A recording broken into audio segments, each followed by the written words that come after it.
Hello and welcome. I'm David Robinson, online editor at The Banker. Today we're looking at the risks rising inflation may pose to financial markets and the risks to the wider banking sector.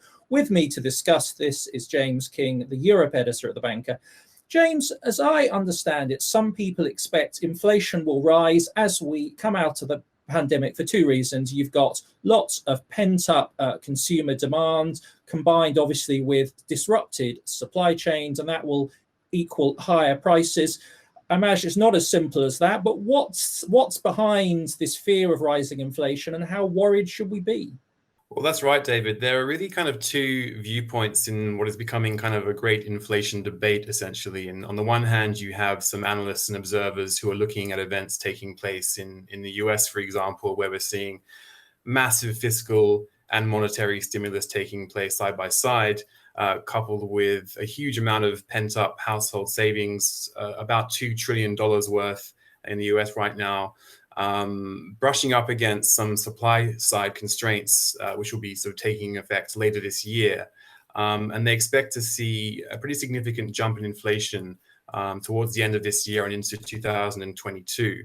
On the other hand, you have some other economists and observers who are looking at events in the Eurozone and some other markets and seeing that there's plenty of slack in the labor markets and perhaps a lack of fundamentals driving the inflationary story in some other markets. Who are less convinced by the prospect of rising inflation. So there are two viewpoints here, but certainly the risks seem to be skewed on the upside. How worried should we be, and what kind of risks does it pose to financial markets?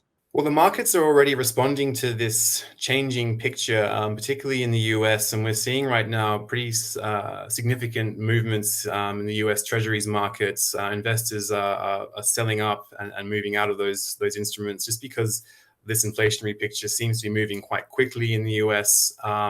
And as a result, US Treasuries or 10-year Treasuries are tracking at about 1.78% as of early April. So they're quite high from recent norms, and consequently we're seeing bonds in the Eurozone and sovereign bonds from Australia are also tracking higher as a result. So we should be keeping an eye on these developments because it will have obviously longer term implications for the way these economies develop over the next year or two.